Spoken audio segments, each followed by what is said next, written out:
Good day, students, and welcome to our English video. Today I'll be discussing about how to achieve economy and expression. This is part of your book, but we'll discuss it a bit more definitively here. But actually that's a very big word. That's a very big expression actually. Achieving economy and expression. So what does it simply mean? It's about conciseness. Conciseness means brevity and completeness, where your goal is to use the most effective words. Which means that for just an amount of a lot of words, you get to sum it up, you get to paraphrase it, you get to rephrase it by just simply using shorter and more definitive words. Let's have it one by one. How do we achieve economy and expression? How do we become more concise? Let's have the first rule. We should use action verbs, because action verbs give power and precision to your writing. Action verbs show what really happens. You do not use nouns anymore. You do not use nominalizations anymore. You go directly to what happens. You go directly to the action. For example, her resume was a long list of outstanding qualifications. This has 1, 2, 3, 4, 5, 6, 7, 8, 9. Only use, and this is wrong, whereas we can only use just a few words. Let's have, her resume listed many outstanding qualifications. As you can see, these words are just a shortcut and a summary of what happened here. This took us longer, and this one is more concise.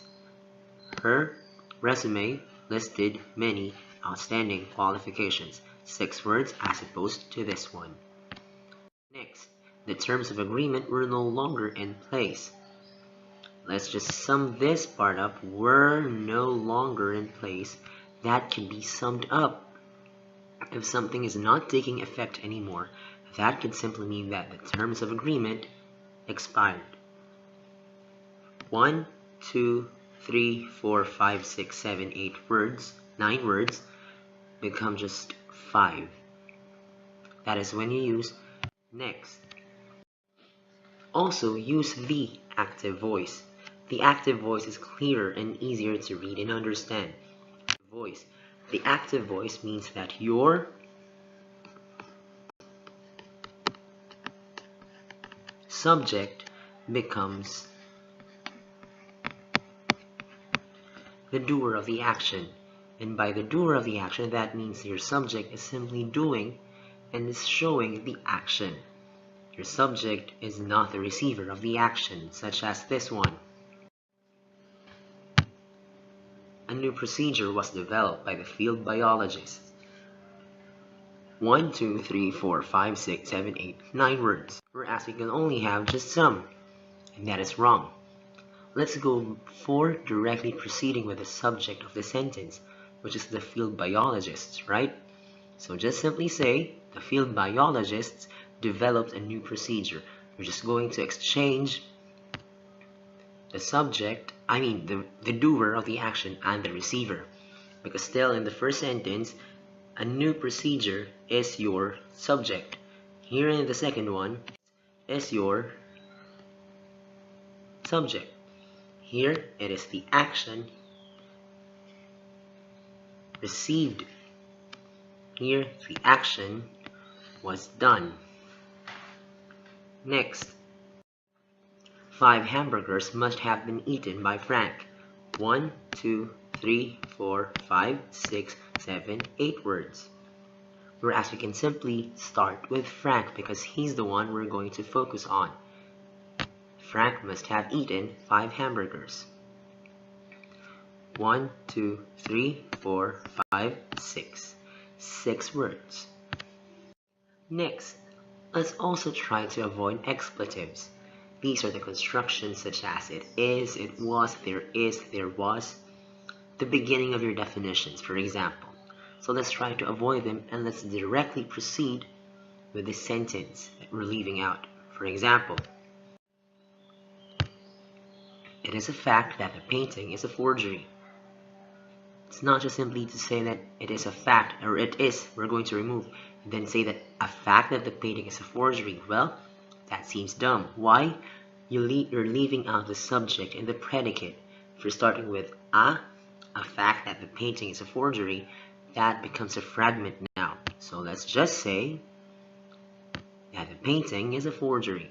We're only using 5 words to explain that the painting is definitely and officially a forgery. Next, let's have this very long sentence. There was a big explosion which shook the windows and people ran into the street. We have 1, 2, 3, 4, 5, 6, 7, 8, 9, 10, 11, 12, 13, 14, 15 words. What we'll be doing is that we're going to remove the expletives, and those words we can just take off. Let's just do a big explosion shook the windows and people ran into the street. That's very simple. Removing there was and which, proceeding directly to what happened. Next rule is that you should also avoid nominalizations. Sir, that's a very big word. I understand. But what is a nominalization? Simply a nominalization is a noun. Changing a nominalization to a verb requires you to rewrite the sentence, but the outcome will be a clearer sentence. Let's have this example of avoiding nominalizations. The function of this department is the collection of accounts. Function, collection, they could be done, they're nominalizations, and we could avoid that by simply going for actions. Of 1, 2, 3, 4, 5, 6, 7, 8, 9, and 10 words. Let's just go for 4. This department collects accounts. Obviously, the function is already what you're doing. So let's go for the verb. See, collection is now collects. You removed a lot of words which are obviously unnecessary. Going for just 4. Next one. We held a discussion about the proposal. The same with the first one. Let's just have 4 words. We discussed the proposal. Held a discussion about, wow. Let's just replace that with a fewer words, and we have discussed, which made it shorter. Next one is to avoid redundancy. As you may have been hearing this, redundancies are those words which should not be used in pairs because obviously they're just repeating what was already said before. Such as these examples. If you're listening to this clip, you might want to try to answer what's the non-redundant expression. These are wrong. Just like ask a question, which simply becomes ask. To collaborate together, you can just say collaborate. It's an end result. If it's a result, then obviously it's in the end, right? So you just say what you're achieving is the result. Forever and ever. Don't react anymore. Forever and ever is redundant as well. So let's just simply say forever. Do not react anymore, guys. Do not react anymore. A new beginning is obviously a start. So if it's a start, it's always something new. So when you say new beginning, just say beginning. Past history, if it's part of the history, then it's already done before and it's in the past. So let's just say it's part of your history. When you plan ahead, that means you're looking at the future and you're planning for what's going to happen next. And ahead means forward, in the future. So you just say when you're planning ahead, no, you're just planning.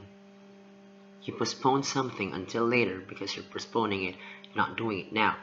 So when you say postpone later, until later, then just say that you are going to postpone it.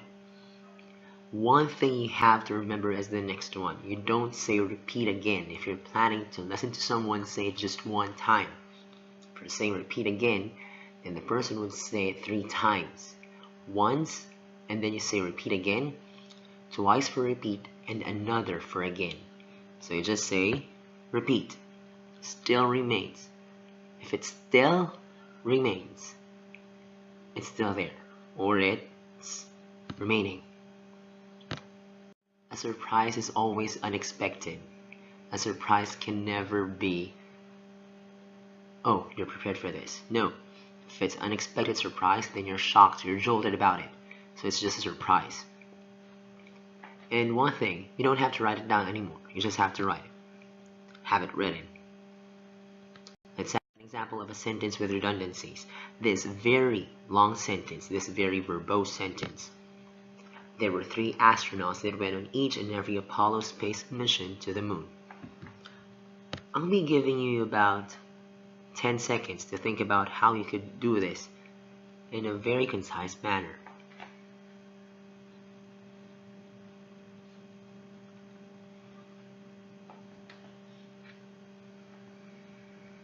Done? Well, don't fast forward. I hope you haven't had it fast forwarded, but if you tried, let's just go for this. There were 3 astronauts on every Apollo mission. You see what we did? Each and every is redundant, so we just settled for just one. Every. And Apollo space mission to the moon, well, duh, you're going to the moon because it's in space. So you just say that space mission to the moon is going to the moon, and that is a moon mission. So you eliminated 2 redundancies, and you went from 1, 2, 3, 4, 5, 6, 7, 8, 9, 10, 11, 12, 13, 14, 15, 16 words to just 1, 2, 3, 4, 5, 6, 7, 8, 9. Very concise. We're nearing the end. You also have to avoid unnecessary words and phrases. Eliminate those unneeded expressions. Just like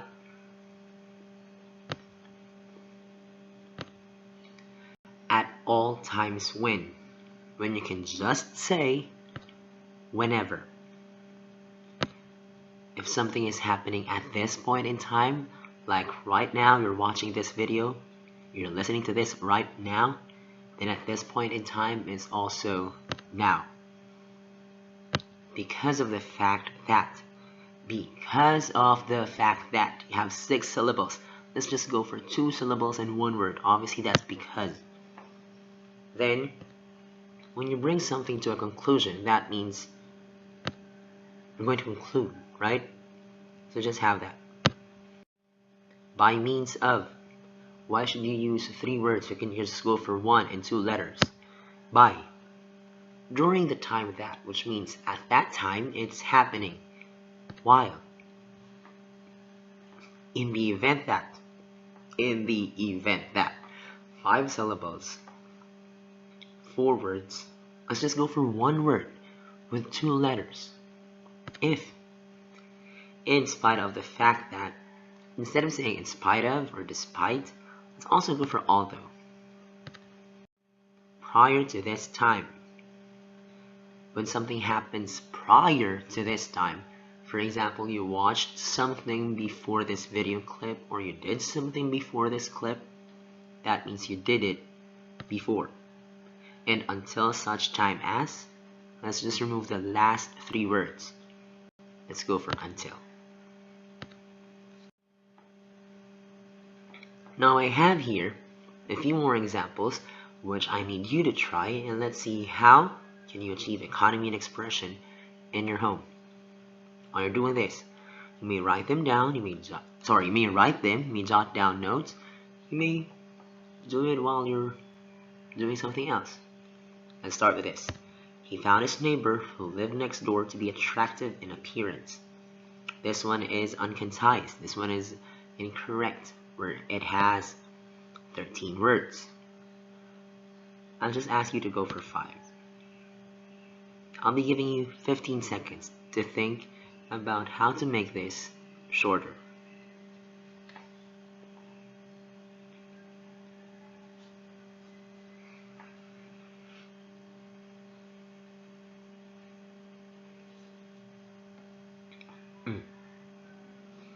done, you can just say he found his neighbor attractive.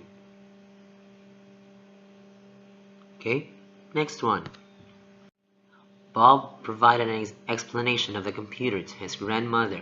A sentence of 10 words can only become 7. You're again given 15 seconds.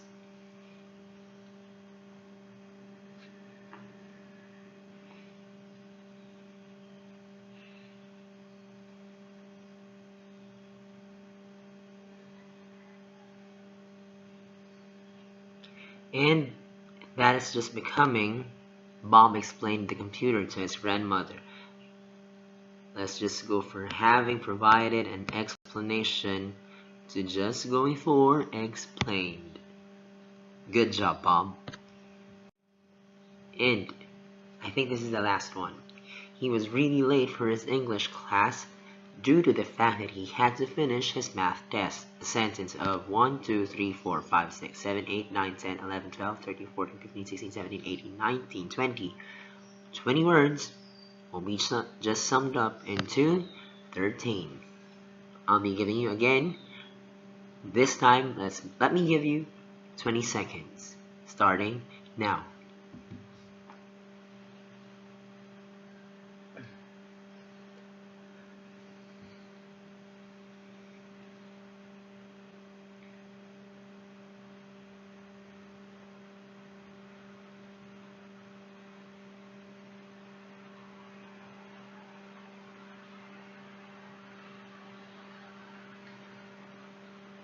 I think that was enough.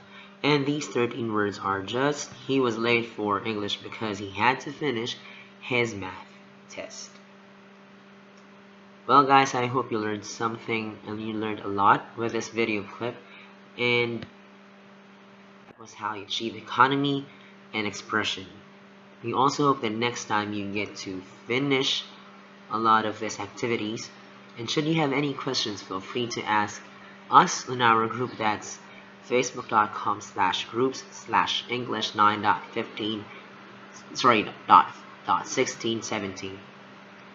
Please ask me, Sir Jello, yours truly, Angela, Sir Chris, or Sir Reds if you have any questions about this lesson or others, or even our project for the first grading period. That would be all. Thank you very much.